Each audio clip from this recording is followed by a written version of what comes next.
right, hey everybody, welcome to Inside Quest. If you're joining us, I'm guessing it's because you, my friend, are on a mission. You have a vision for your life, not as it is, but as it could be.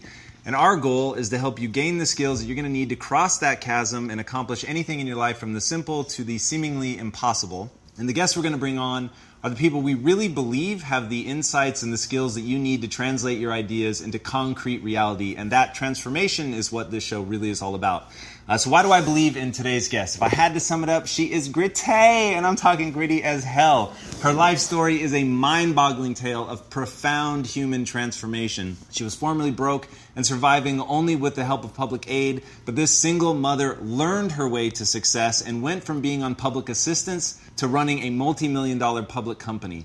She is now one of only 2 African-American female founders to have a company on Wall Street, and along the way, she has turned herself into an amazing media personality. She's been invited to speak by Oprah, Steve Harvey, and The Today Show to help inspire millions of people. She has toured all over the world. She was just telling me off camera how much of the world, and it's pretty crazy, sharing not only her unbelievable tale of mental transformation, but the tools that she used to make it happen. She is one of the most sought-after motivational speakers on the planet, and her global platform has reached and served nearly 30 million people worldwide.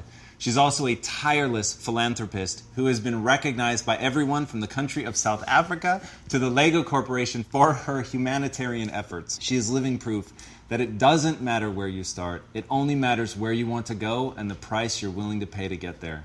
So please help me in welcoming the CEO of Motivating the Masses, the New York Times best-selling author with 7 books to her name, including No Matter What and Abundance Now, the woman Houston, Texas named a day after, Lisa Nichols. Nice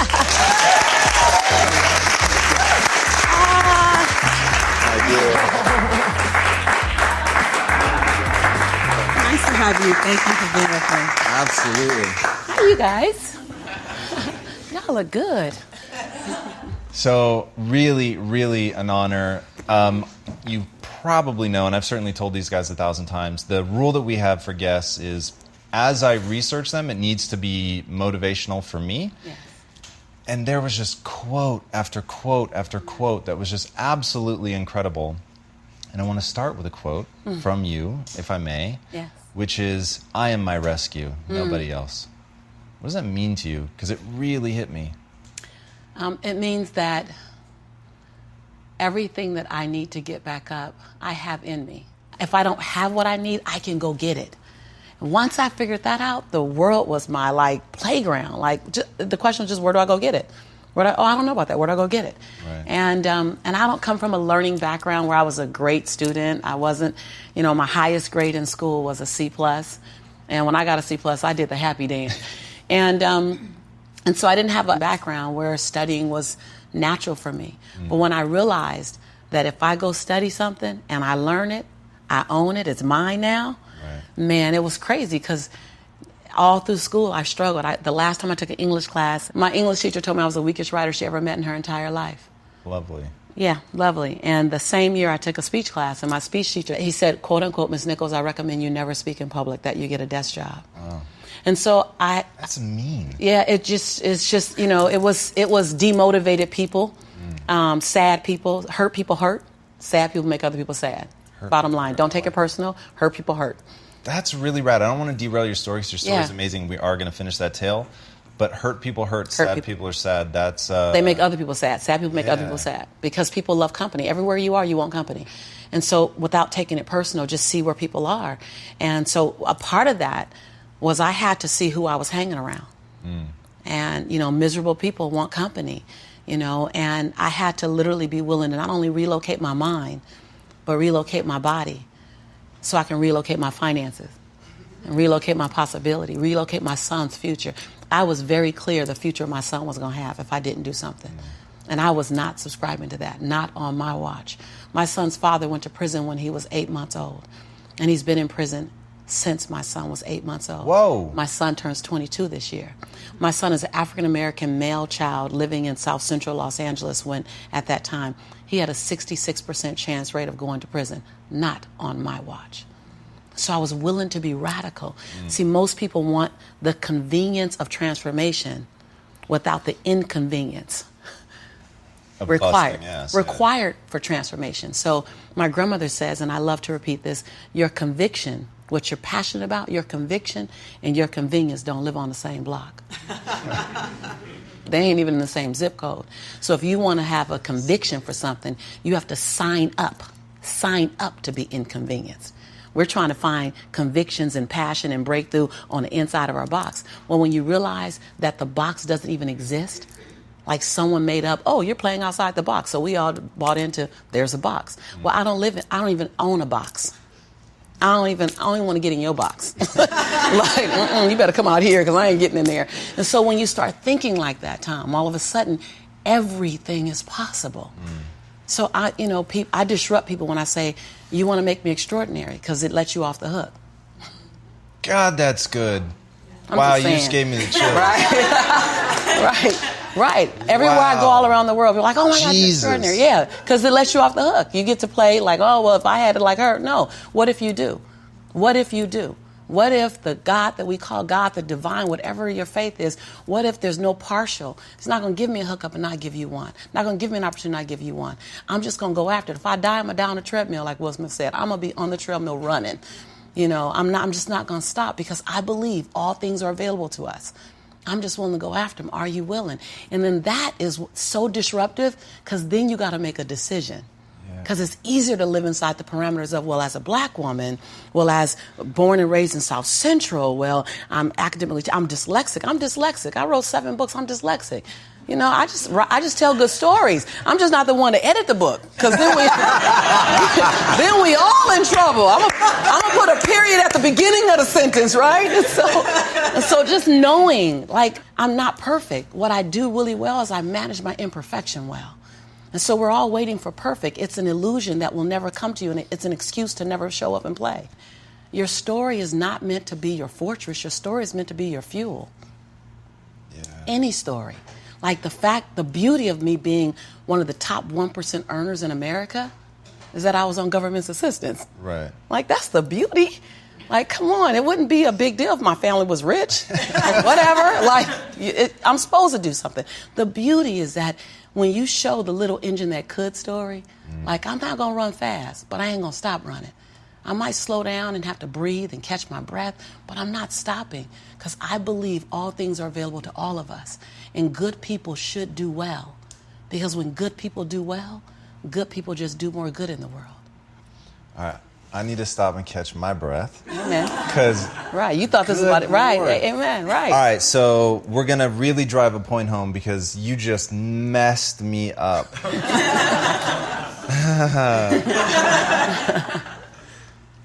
You make me extraordinary to let yourself off the hook. Yeah. I've never been able to really get my hands around one of the things that really, really frustrates me, which is that people discount me because they see me as successful. Right. And in doing that, they rob themselves of something because you can't show somebody, like your physical transformation, by the way, is astonishing. Well. Watching your videos. But no. Hashtag chasing Michelle Obama arms. Hashtag. Hashtag respect. Right. It's amazing. Watch these videos. She's so vulnerable. It's crazy. And you see a side of Lisa Nichols in that transformation that you'd never really let people into before. No. There was just a vulnerability and everything about you was absolutely breathtaking. Thank you. But that's easy to show people. Yes. Right? But showing them the transformation that you went through mentally is not. Now, I used to Big Brother in South Central, so I went to USC. It is an oasis right in the heart of one of the worst neighborhoods, as you well know. Right. And so there was an African-American kid that had been adopted, and I got very involved in him and his family and spent a lot of time in South Central. It's drab. There's nothing that says this is your future other than this.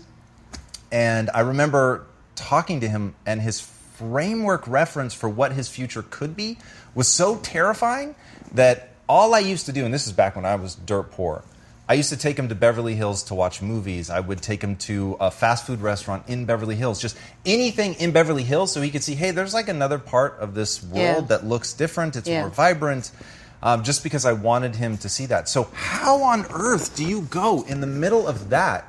Your son's father goes to prison. You're on public assistance. You're in the middle of this incredibly drab place where teachers are telling you that you're the worst they've ever seen. Like, I can't even, like, what would possibly, other than what you've already said, that they're just trying to drag you down to the place that they're at. What ideas are bouncing around in your head at that moment that because it could have been an empty promise, right? You put your hand on Jaylani's tummy and you tell him, I'm never going to be this broke again, don't worry. But that could have been an empty promise. Right. But it wasn't. So what happened? Like, what was going on in your mind? Right. First of all, I knew, something in me knew as a young child that I wasn't supposed to stay in my environment. So I lived between the Harlem Crip 30s and the Rolling 60s. And I had 3 fights a week to get home from school. And I remember when I was 15, my teacher said, what do you want to be when you grow up? And I said, alive. And when I get to 21, ask me again, but I don't have that luxury you have. And I remember that. I remember that like it were yesterday. But I also knew that I was worthy of something better. I didn't know where it was. I didn't see it anywhere. And if you remember, all the television shows during that time that had African Americans in them, they were pretty drab. So you had Good Times, nothing was good. Right? You had Different Strokes where the white man was saving the little black kids, except for in 1984 when the Huxtables came out. Well, that wasn't what I grew up with. I was on my way to college then. But I used to watch the Brady Bunch. And I used to say, I don't know what they had to do to have that kind of life. But they always worked everything out in the end. Right. And I declared, I want a peaceful life like that. I want a life of possibility. And almost every single one of my initial mentors, I couldn't touch, I couldn't talk to, I didn't have access to. But I held on to them like they were oxygen because they were my visit to Beverly Hills. So I would go in my head, I would go through television, and I didn't want to be rich. I never really aspired to be rich, and I never aspired to be famous. I aspired to have peace of mind, to have grace and ease in my life, to be able to provide for myself. So I already had this experience that I wanted. And so when fast forward to answer your question, I'm in Inglewood, living off Arborvitae. I'm on government assistance, and I run out of money, and I had to buy Pampers for Jelani. And I had $11.42 in the bank. And I remember wrapping my son in a towel for 2 days. You know, someone said, because when I tell the story, I always get teary-eyed. And someone said, do you fabricate the tears because you've told the story so much? No, I'm a mama. Every time I tell the story, I feel it again. I remember the second day, like you said, I had my hand on Jelani's stomach, and I said, don't worry, baby. Mommy will never be this broke or broken again. And that day, what shifted for me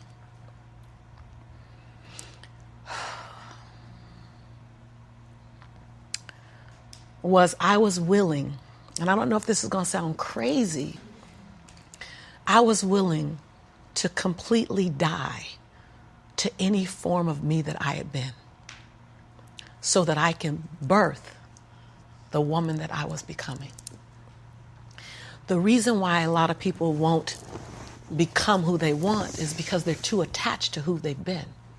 And you hear it all the time when people say, I've always been this way. Okay, well, if that's working for you, keep doing that. I knew it wasn't working for me any longer. I had hit my version of rock bottom. So I was willing to let go of everything and everybody. See, another reason why people won't get there is because the doorway is for you to fit through. You're trying to carry everybody else through because you're trying to be Rescue 911. And you got to rescue you first. I am much more valuable to my family and to my community because I was willing to let them go through the door myself, teach myself, learn myself, condition myself, and then come back and get them. I'm much more valuable to them now. But I had to go through a window time of 10 years of judgment. You leaving us, hanging out with white people all the time. You going to these crazy countries. We don't know what you... I had to be willing to allow my conviction to make me inconvenienced. See, we want to grow, but we want to stay liked by everybody. I was willing to be my own rescue at the risk of your approval. But most of us aren't like that. Facebook is an example. We want to be liked. Well, I woke up and I like myself today, so your like is extra. My job is to like me first. I was willing to say every day, Lisa, you like you? Lisa, are you proud of you? Lisa, are you playing full out? Every day before I checked in with anybody else. That's lonely, by the way. Why won't most people do it? because it's scary and it's lonely. So what did I do? I was willing to find people who had what I didn't have, who were living lives that I wasn't living, who believed things that I didn't know about, and I was willing to become their student. I got up every day and I ate a slice of humble pie. See, when you get to this level, even me 10 years ago, you can get caught up by reading your own fine print. See, whenever I hear people reading my bio, and before I came on and you read my bio, I'm in the back going, yeah, yeah, yeah, yeah, yeah, yeah, yeah, yeah, yeah. Because I don't want to ever think I arrived. That bio is old. You should be interested in my future. Oh, that's my bio. What's my future? Oh, what are you doing? Who am I becoming for 2020? And we get caught up in our bios. We get caught up in our status. I never allowed that to stop me from going and sitting at the hem of someone and saying, what do you know about wealth? See, because there's 3 forms to money. There's 3 relationships to money. We learn how to earn it, we learn how to keep it, and we learn how to grow it. Well, I learned how to earn it because my theme song was, I'm a hustler, baby. And I want you to know, everybody with me, it ain't where I've been, but where I'm about to go. So I was singing that song. That was good. They know, right? I was singing that song when I was working out of my closet as my office. I was in a walk-in closet where you really couldn't walk in. You stepped in and turned, right? and the clothes rack, you know how you have the hanger rack. I had pant hangers in the closet, and I had manila folders clipping on the pant hangers. Those are my client files. And I would sit there and I put $2.99 mirrors that you get from CVS. I put them all around my closet walls so that I can make my office look bigger. I worked out of that closet office for 4 years singing that song. It ain't where I've been, but where I'm about to go. I knew that. I knew how to make money. I didn't know how to keep it because ain't nobody had none in my family. So keeping wasn't an issue. Growing was never an issue. So I went to people who knew how to make it, keep it, grow it.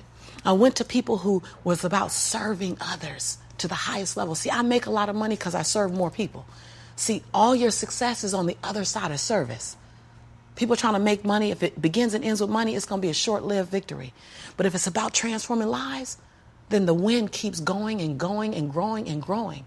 So I went to people that knew what I didn't know. And I killed my ego every day, murdered my she-go every day. Because I got a big she-go. I mean, come on, right? Every day, Tom. And I got hungry and I learned. I went to the same training 42 times. Yes, I said 42. Some folk will stop because I've been there already. I learned that already. Yeah. No, I wasn't there. I wanted to be able to finish their sentences. I want to know what you know. I want to walk like you, talk like you, and then I want to then embed me in it. But success leaves clues. We're just not picking them up. I was the only African-American person at this conference. I was one of 2 women at this conference. Within the last 29 sessions, I led the conference. But I was willing to be the student first. So that's what I did, number 1. And number 2, I looked at every toxic behavior in my life. Everyone. You see me go behind my own black curtain. People don't want to tell on yourself. You're trying to protect. You're trying to do 4 things. You're trying to protect, prove, hide, and defend. If you wake up every day and say, I have nothing to protect, I have nothing to prove, I have nothing to hide, I have nothing to defend. Now, who do I choose to be? Because your energy is consumed with protecting, proving, hiding, and defending. Right. But if you let go of that, then now you're in creation. Every day I told myself that. Every day I got in the mirror and I said 3 sentences. And I gave each sentence 7 different endings.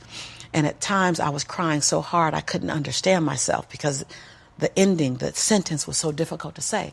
Every day I looked in the mirror and said, Lisa, I'm proud that you. And I found 7 different things to celebrate Lisa for because we are under-celebrated. Because you want someone to celebrate you more than you celebrating yourself. You want to hear thank you from others more than you're thanking yourself.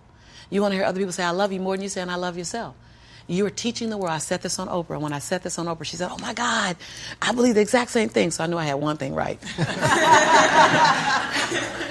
The world is looking at you and following your example of how to treat you. How to treat you. They're following your example of how to treat you. So how you treat you, the world's going to follow your lead. So I had to start treating Lisa better because I was everything for everybody but nothing for myself. And so every day I got in the mirror and I completed 3 sentences. Lisa, I'm proud of you for. Second thing, Lisa, I forgive you for. Whew. That one took me down daily. Because I'd had a son with a man who was now in prison, my biggest nightmare, my greatest nightmare.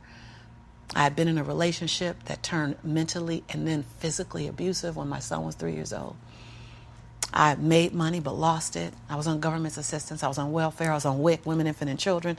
I got a lot of forgiveness that I had to do. But I was willing to forgive myself every day. And every day I said the same thing for like 6 months until it got easier. And then one day I went, Lisa, I forgive you for it. And that thing didn't come up anymore. I was like, ooh, okay, on to the next. 7 different endings. And the last thing I did every day, last sentence, is Lisa, I commit to you that. Because we make bigger commitments to other people. If I commit to y'all something, ride or die, you can bet your last dime that I'm going to be there. I'm going to show up. You're going to get 2 dimes. But I would make commitments for me, for myself, and I wouldn't do it. I.e. my weight. That's interesting. So I started every day celebrating Lisa, forgiving Lisa, and making a commitment to Lisa. And then I was willing to invest money in me. I love this story. I was willing to invest money in me. Literally. Literally. I worked at LA Unified School District. And I knew I couldn't stay there because they needed a degree. I didn't have a degree. They didn't seem happy. I wanted to be happy. So I would have my son at daycare during the day. I'd work 9 hours. I'd pick him up from daycare, take him back to my office. I'd take a 30-minute break from 6 o'clock to 6:30 to go get him. I start working from 6:30 until midnight every day at my office on me, every day. Put my son on a little, primary color blanket, something to occupy him. Give him toys that I took the batteries out of so he'd be confused for a little while trying to figure out why they're not working. I'm serious. And I did it every day. I stopped going out to dinner. I stopped going out dancing. I stopped getting my nails done, stopped getting my hair done. And every 2 weeks when LA Unified paid me, I wrote a check to my dream. And I wrote in the memo line, funding my dream. And I would mail the check to the bank, Wells Fargo. And I mailed a check to myself every 2 weeks for 3.5 years. My family thought, that I was smoking on drugs. Like, she ain't going out. She eating beanies and weenies all week. We think she on drugs, but she's not getting any smaller, so maybe not. And I went to the bank after 3.5 years. This is the story you're talking about. I walked in the bank. I said, I'm just going to check and see where that account is, because I wouldn't open the statements, because my mother used to say when I was growing up, girl, this money burn in my pocket. And I'm like, I think money hot, and it goes. Thank you so much, and it goes away fast. So I'm not going to open the statement because I don't want to know how much money I have, because I didn't have a healthy relationship to money. I didn't even know a relationship with money. So while I'm at these trainings, they just kept saying save. So I'm like, okay, I'm gonna save. I didn't need the money that I was writing checks for, because it was the money I used on my nails and my hair. And then every check I wrote to myself, I made a challenge with myself that it had to be 5% more than the next check. Wow. Than the previous check. So I didn't really know how to calculate the 5%. So I'm like, well, I'll just add $30. I'll just add $60. I really didn't know anything about it. Then I went out and got a second job. And I started working in the evenings, less on my business and more out on jobs, so I can write a bigger check. So I learned how to live on $31,000. That's all I was living on, $31,000. We can make it. We got it. I sold my Altima I had at the time. I bought an old Ford Explorer. I just skinnied down. I moved out of my 3-bedroom house. I moved in with a roommate. She smoked even. And I was like, okay, I'm going to put towels under the base of the door. Y'all, you got to be inconvenienced. I put towels on the base of the door so the smoke wouldn't come in the room with me and my son. We slept side by side in the same bed. Went from a 3-bedroom, 3-bathroom house, 2-story, to a roommate, because I was willing to write a check to fund my dream. And I kept writing, funding my dream, funding my dream, funding my dream. And I walked in the Wells Fargo 3.5 years later, and I gave her my name. I said, hi, my name is Lisa Nichols. And she's like, you the funding my dream lady. I was like, yeah. So all these tellers came running around. The manager came around because I guess everybody had processed a check or two. Right. And they were like, we all been wondering, like everybody wants to know, what's the dream you funded? And I was like, I don't know, but it's going to cost some money. Think I got a little money now to fund the dream. And so I said, I just came to get my balance and to see where it is because I haven't opened any of the statements. They were like, what? I said, no, I haven't opened any of the statements because money burns my mama's pocket, so it might burn my pocket. So I don't want to spend it. So she wrote the balance down. You know how they write the balance down, and she turned it and passed it to me. And I looked at it, and I said, no, ma'am, my name is Lisa Shante Nichols. This is my social security number. I don't even want that money because y'all going to want it back, and I don't want to get in trouble. So can you just give me my account? You know, because I didn't know anyone in my family that had $5,000 in their account, $10,000 in the account. So when you write down that I have $62,500 in my account, that's not mine. And so they all teared up, like everybody started crying. They're like, no, it's yours. I looked down at my son, Jelani, who was 5 years old now, and I said, Jelani, I think life is going to change for you and Mommy. Oh. My son said, Mommy, can we finally go to McDonald's now? So, because I've been making them homemade Big Macs for a while. I was like, Mama can make you a better Big Mac than, Ronald McDonald. So, because I was willing to inconvenience my entire life. My entire life. I was willing to disrupt my entire life to buy my future, to buy my possibility, to give my dream a chance. See, we're not supposed to tuck our dreams in on the pillow when we get up in the morning. We're not supposed to leave them at home and go and fulfill somebody else's dream. We're not supposed to do that. That's not what we're wired to do. That's not who we are. Your human spirit doesn't care about the economy. The human spirit doesn't care that my son's father went to prison. The human spirit doesn't care what's happened to your family. The human spirit doesn't care about the past. You may have been molested, or your family may have been broke, or you may have been betrayed, or you may have a divorce. Your human spirit doesn't care about any of that. Your human spirit simply says, what's our command for tomorrow? What do you want to create? It's not keeping score. Your brain is keeping score because your brain is designed to keep you safe. Your soul, your intuition, your human spirit is designed to make you soar. And when you get to the edge of that stage, I want to get up right now. Can I get up right now? Do whatever you want. Okay. Think I'm going to tell Lisa Nichols no? Come on now. When you get to the edge, your brain will always tell you to step back. It's always going to tell you to step back because you can fall. Always. It's going to tell you to step back because before you fell, the last time you did this, you saw someone else fail. You could hurt. You could be off work. It's going to tell you. It's designed to keep you safe. So you have to be willing to play between your brain and your soul. And on some days, you got to just listen to your soul. And you got to say, I'm going to leap. I'm going to get to the edge. Most people are at the edge, and you're standing at the edge, and you're watching everyone else fly. That's Pimp My Ride, Watch My Crib, all this stuff. Watching people's lives on Facebook. You're at the edge, watching someone else live, wondering what it's going to be like when you jump without ever jumping. And I'm just here to tell you, jump. Because only three things can happen. You're either going to jump and fly, or you're going to jump and fall on something soft. Or you're going to fall down hard. Either way, you're going to get back up. You already know you got what it takes to get back up. Your greatest fear is not that you will fall. Your greatest fear is that you will live a full life and never fly. That you never leaped. You're not afraid of dying. You're afraid of dying before the world sees who you really are. Before they really get your fingerprint. Before they really feel your breath. Before they really get your contribution. Before they really feel you. That's what you don't want to happen. You don't want to leave this place without us knowing you were here. All I'm doing is giving my dream a chance. And I'm not extraordinary. You don't get off the hook. You don't get to be let off the hook.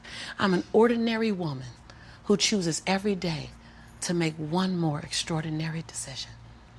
Yeah, you're a grinder. Yeah, right? Like fucking...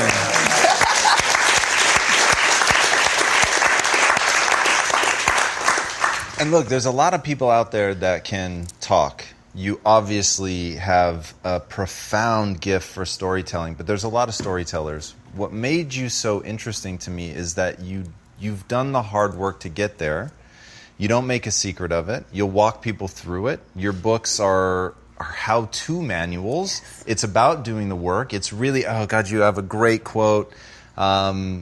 There's no shortcut to the top. There's no elevator. There ain't nothing but stairs. Nothing but stairs. You got to get your glutes in action. I was on the wall this morning doing my squats. I don't know about y'all, but I was doing my squats this morning. I was doing my lunges this morning. Every day I'm prepared for what's ahead of me. There's no elevator. There's no elevator. You can't Google download this. Somebody trying to Google download it. You know, you can't follow me on Facebook and get to where I am. You're just going to see where I am. You just watch me through my window. There's no glory in that. If you watch me to inspire you to get up and do one more squat, just a little bit longer. If you watch me to inspire you to forgive the perceivingly unforgivable and love the perceivingly unlovable so that the universe can love you back like that. If you watch me so that it makes you want to be a better man, want to be a better woman. See, when I rub myself up against somebody great, it's so that I can want to be a better woman in their presence. Only hang around people who make you stand on your tippy toes. That's what I do all the time. And then I hang around people who I make stand on their tippy toes. That's what I do. That's when people step onto my campus. I train. I'm a trainer. I'm a transformational coach. I teach people how to turn the unbelievable into your reality. That's what I do. We're going to grind. First thing I'm going to do is say, look, get your deodorant out, put your tennis shoes on. We're going to squat. We're going to lunge. We're going to run. But on the other side of this, you will see a life that's barely recognizable. Why? Because I'm living that life. Look at who I am. I'm a C student from Dorsey High School. I ran track. I got a D and minus in speech and a fail in English. When my English professor from high school was in Barnes and Nobles and he turned over Chicken Soup for the African American Soul, my first book, and he saw my face on the back, he said he stood in Barnes and Nobles and started crying. Whoa. He said he knew I was a good person, but he didn't know if I'd make it because I wasn't talented in any particular area other than track.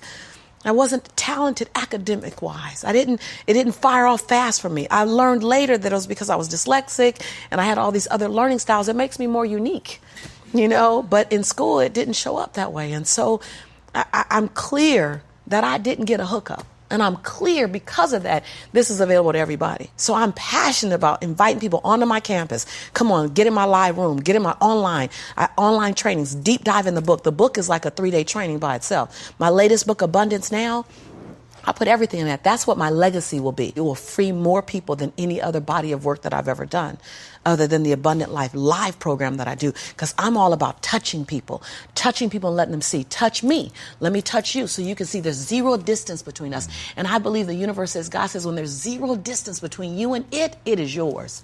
So I used to go around, my girlfriend, very, very wealthy. Her husband created, she created something. It was sold to Kimberly Clark. They did one sale for $100 million and life changed overnight for them. Wow. So I would often go to their house in La Jolla, California, and I just rub all their stuff. No, really, I've been rubbing my friend's stuff for like years. I rub all their stuff. And because I believe that zero distance between you and it means it's available to you. So surround yourself in the things that stretch you. And I'm not even into the material things, though I want to live a great life. Like, I'm not into cars, but if I got to be on the road, I want to be on the road in something absolutely amazing. You know, I'm not into materialistic things, but I wanted to have that kind of indicator that my life is right. I'm doing the right things, as well as in less than 30 days, I take 8 of my family members to Oahu for a vacation, and all they got to do is pack right. Just pack right. I'll take care of everything else. My grandmother, who's 87, my mother, my father, my son, my nephew, just a ton of people. That, to me, money just buys better memories. Money just buys better memories. It's not about the money. But listen, if I got to have a problem, I want to arrive at my problem in a better car. Right. I want to end my day and go to a house that reflects the type of day I have. So I would surround myself. I'd get hungry for it. I'd hunt for it, but through service. And I would be remiss if I didn't say this. I was willing to love some people from a distance. I was willing to love some people from a distance. Because they were holding you back.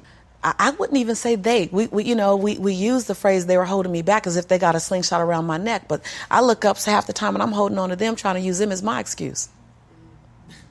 I'm just saying. Right. I don't know if it steps on y'all toes. If it does, sit Indian style. I'm not stopping. Because I could use my son. Well, I don't want to leave my son. I can use my family. They're not holding on to me. I'm holding on to them. I'm using them as an excuse to not play full out because I'm afraid if I go to the edge, I might fall.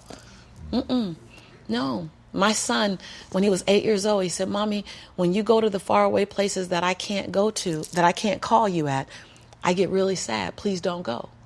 I could have stopped then when he was 8. But instead, I took him out of a public school, put him in a private school, went to the principal of the private school and said, I'd like to enroll my son, but let me tell you what we're going to do here. When I leave and I go away real far where he can't call me, we're going to distance learn him together. And you're going to send him away with a packet of homework, and I'm going to FedEx that homework back to you. She says, Ms. Nichols, we don't have such a program. I said, oh, I'm happy to help you co-create it. And so when I went to Kenya, my son went to Kenya with me for a month. And we did all of his homework. His homework was like everybody's project. And we FedExed it back home. When we went to Swahili, he went to Swahili with me. When I went to Australia, he went to Australia with me. And we FedExed his homework. I was willing to be inconvenienced for my conviction. Like, if you go where you've never gone, do what you've never done, and say what you've never said, you'll become the woman and the man you've always known yourself to be. You're trying to be someone new doing the same thing you've done, or at least going to the edge. And because most people live in the center, Tom, when you're on the edge, you feel the breeze on your cheek and you think you did something. I mean, come on, you're at the edge of the box. No, I want to be out of the box. There's no box. Like, I came here to disrupt everyone watching me, to make sleeping and complacency difficult, to make you mildly to moderately to significantly uncomfortable in any form of mediocrity. I don't come to keep you comfortable. I don't come to rah-rah you. I don't come to kumbaya motivate. I come to disrupt your norm so that your abnormal can come out, so that your original can come out, your uncharted turf can come out. I come to disrupt any form of normal. And I do it with the freedom of being liked or not liked. Like, I love everyone here to like me. I love everyone here to like me. But my freedom is, if you don't like me, it ain't even my business. My grandma says, other people's perception of you ain't none of your business. It's your job to do the best you possible. And in doing you, you inspire us, because we're all trying to do each other. If you want me to give you Oprah, I will always undoubtedly fail you. But whenever you're interested, I do a damn good Lisa Nichols. I got her on lock. That if you can master you and your contribution to the planet, your unique fingerprint, your individual breath, your DNA, you're an unrepeatable miracle. You are an unrepeatable miracle. Give me some of you. Give me your uniqueness. I'm just here to disrupt everybody's norm and give them my uniqueness, and hopefully inspire millions to do the same. And you may not always be able to monetize your passion.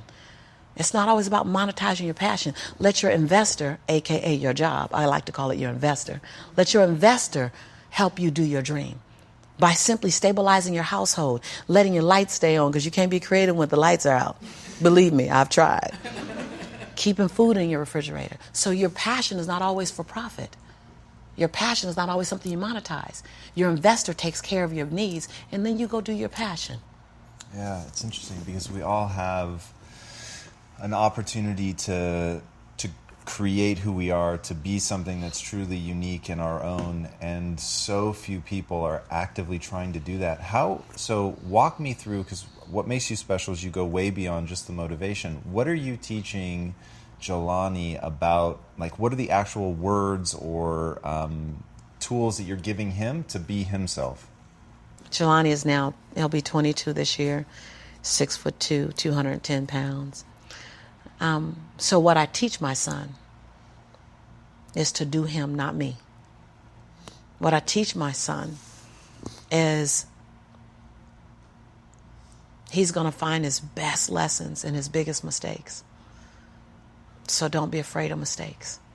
Don't you think most people don't know who they are? Like, if you really, especially young, how do you help him find, or how do you help anybody find that, define it, create it? Yeah. So you're going into transformation now. And I love transformation more than I love motivation, because it's a game changer. So I do a series of exercises constantly. It's like doing ab work. You want great abs, you can't do sit-ups one time and get it. You got to go back again and again and again and again. That's the same for self-development. You gotta live in it. It's not a one-time shot. So when someone tells me, "Oh, I did your workshop already," I say, "Oh, you think you got it all? Like I did the same workshop 42 times, right? And still can go back and get something new. So one, I teach people, how do you get connected with you? You haven't met you yet. How do you meet you? And so there's a series of exercises that I have them do. One exercise, I'll give you one exercise, and someone's going to go home today and do this, and it's a game changer. And it's not even pretty. So this ain't rah-rah. Because first of all, as a transformational coach, very different than a motivational speaker, inspirational speaker, and informational speaker. Those people are there to incite you, excite you. A transformational coach is designed to go to the dark place with you, hold your hand, and coach you out into a brighter light. That's why it's the road less traveled. So one exercise that I have them do, and you'll notice just in this exercise, you'll see how I help get them there. So this exercise is called Expose the Lies. And I have you get about 16 blank sheets of paper. You may not fill them all up, but if you're playing big in the world like you are, you might fill them all up. And I have you write down every lie you tell yourself. And I have you talk about just the lies around money first. You might fill up 2-3 pages, just the lies around money. And you can't think about it and then not write it. Because if you think about it, it's a lie. Because the exercises expose the lies. So think of the lie you tell yourself. So I'll never have enough money. Money is hard to earn. I have to work hard to earn good money. Like, that's a lie. Like, really it is. Some of y'all don't know that. You can make money while you sleep if you set it up right. Right? So all the lies about money that you've told yourself. Then I have you tell yourself all the lies you've told yourself about who you are as a person. Like I used to say I'm stupid because I used to hear all the time that I was like, you almost qualified for the little bus. You know, I used to hear all kind of stuff, and I began to believe it. I used to tell people I'm a slow learner. Hold on, slow down. I believed it. So I would write all the lies you tell yourself about who you are. Next set of lies, which is why you have 16 sheets of paper. And each mindset, each category can take you 2-3 sheets of paper. All the lies you tell yourself about relationships. Romantic, family, friends, all the lies. My family will never understand me. That was one of my lies. They'll never really get me. I'll never have a long-lasting relationship with a man. And then all the lies that you tell yourself around your health and fitness. Then all the lies you tell yourself around your spirituality. Can I tell you, it's going to be ugly. People normally like, I don't want to do this. They stop. Well, it ain't going to feel good if you stop before we get to the finish line. So you have all these lies. Between every lie, you skip 4 lines. Are equivalent to 4 lines in space. Once you finish that, you read all the lies again so that and you're going to feel nauseous. And it may take you 2 or 3 days because you got to take a break from it, right? You finish it. Don't put it off more than 4 days because now you're procrastinating again. And so again, you know you. And then in between the lies, so you write all the lies down in pencil. Very important. You write them all in pencil. 16 sheets of paper, 10 sheets of paper, whatever. Then you get a red pen and you write the truth in between each lie, even if you can't believe it yet. Now, most people get stopped and say, well, I don't know what the truth is. Okay, but there is a truth because this is a lie. And every lie has a truth, even if you can't believe it yet. So now you write the truth down. You're going to cry. You're going to cry on the lies. You're going to cry on the truth because it's going to be exposed to you, the truth that you knew, but you forgot you knew it. So you're living like you don't know your truth. Then, after you've done that, and the truth is written between every lie, lies in pencil, truth is in red ink, you read for 2 days the lie, the truth, the lie, the truth, the lie, the truth, the lie, the truth, 2 days, at least 4 times each day. Because now you're training your brain, neuro-linguistic programming, so the next time the lie comes up, your brain is going to naturally default to the truth that you wrote in red ink. Because you gave your brain 2 things versus just having this lie. Because when people say you're stupid, the only thing you counter that with is I'm not stupid. Right. That's not positive, right? And so now your brain is going lie, truth, lie, truth, lie, truth, lie, truth. Then after the second day of reading the lie, the truth, get an eraser. And what you gonna do? Erase the lie. And now you're just left with the truth. So when you ask, how do I get people there? I do things like that. So I always tell people, watch my life and you'll be entertained. Step in and learn how to manage your life and you'll be transformed. Step onto my canvas. I just finished this mega series of videos. They're not even out yet, called Abundant Life. And I did them after the book, Abundance Now, because people kept saying, how do I get the stuff that you say in the book? And I go, so I did 14 videos in my home. I'm committed to showing others. I don't want to be here alone. A mountaintop don't feel good when you're on it by yourself. You want company. You want company. We're tribal. We're community. There's no glory in me being here by myself. There's none whatsoever. I want to bust the doors open. Every single person in this room, every single person listening to my voice, looking at our face, I want every single person bust the double doors open and go get yours. And UPS is not going to come to your door saying, hello, I have a life for you. Please sign here.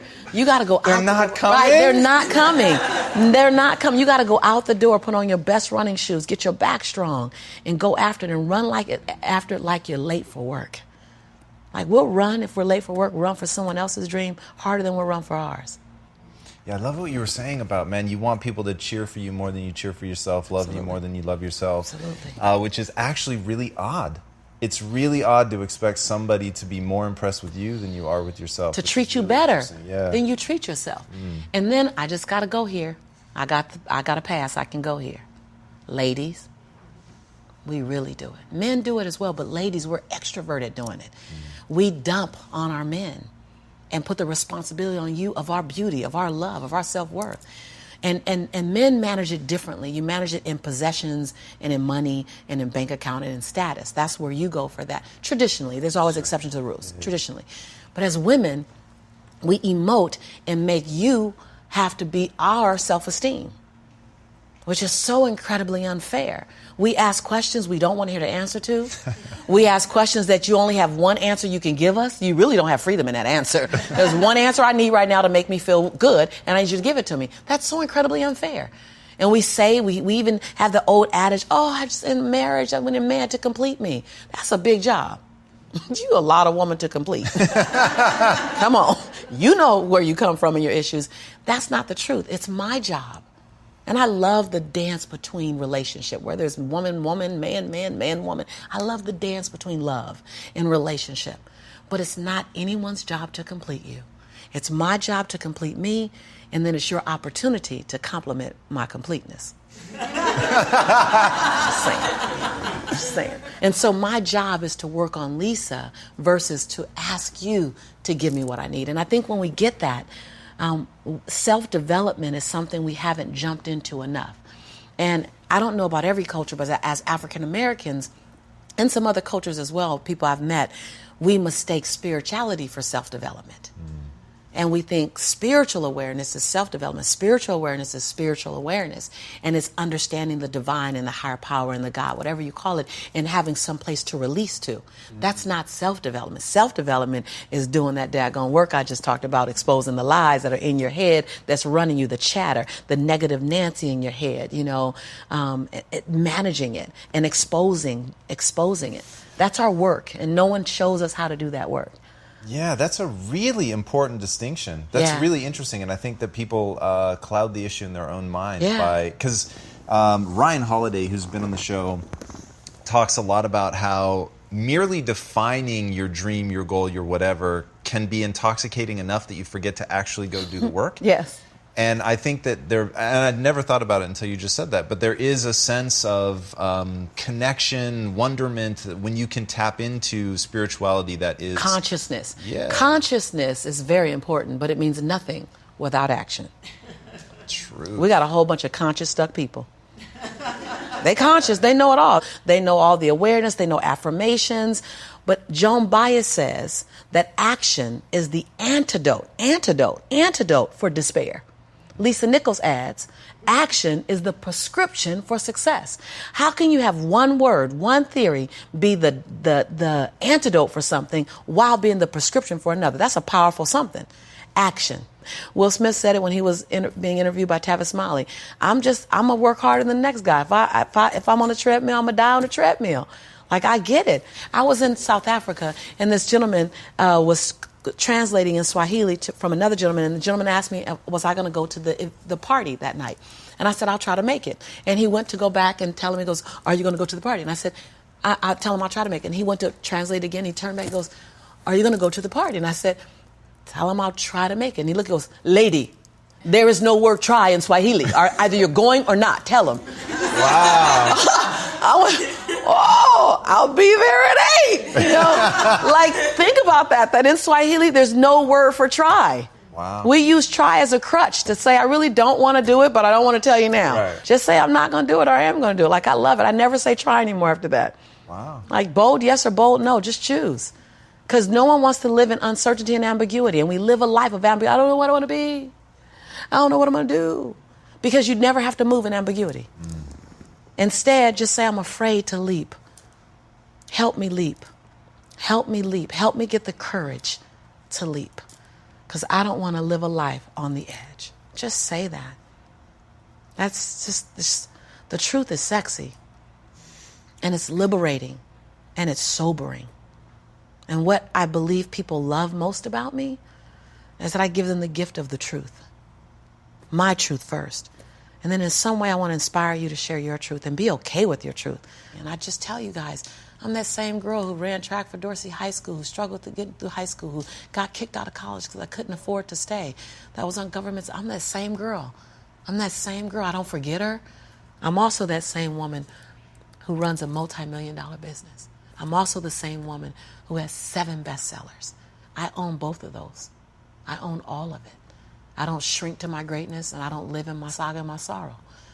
If you can own your brilliance while owning your imperfections, if you can own your giant while owning your smallness, if you can live in duality, constant duality, the freedom will be earth-shaking if you can live in that.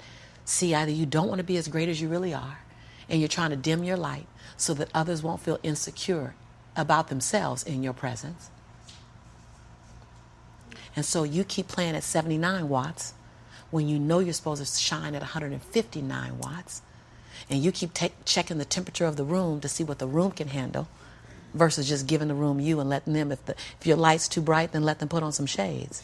Can you give yourself permission to live in the duality of your imperfections and your smallness and what you're learning and what you still have to learn and your greatness and your brilliance and your light? Can you allow them to coexist and then serve them up to the world? To love you, to see you, to inhale you, to judge you, to leave you, to love you. Some of us are just as afraid of being loved as we are to be left. Can you give the world permission to leave you and love you? Lisa, thank you so much for coming on the show. That was incredible. Really incredible. I mean, yeah. Y'all can breathe now. Where can they find you? You can go to abundancenowonline.com. abundancenowonline.com.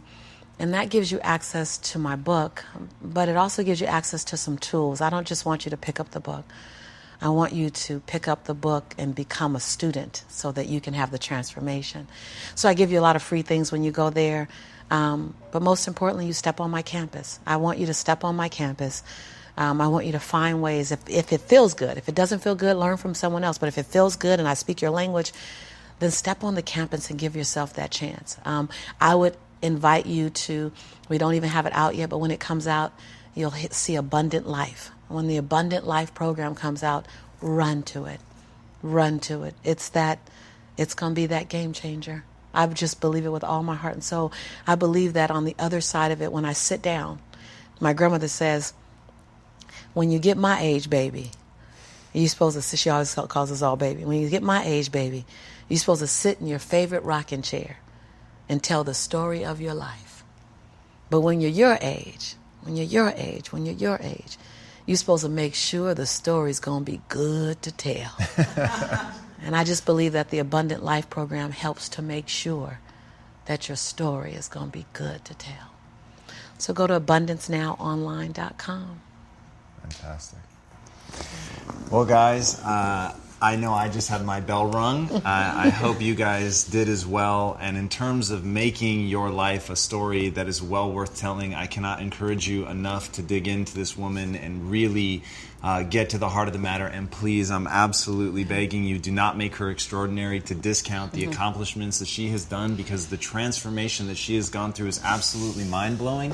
And if you really, rewatch this one, as I was listening to her, I thought, oh my God, the number of nuggets of gold thrown out per, minute was absurd. So rewatch it. I normally encourage people to watch things on 2x. Watch this at half speed, just to make sure that you get them all. Write them down. It's utterly incredible.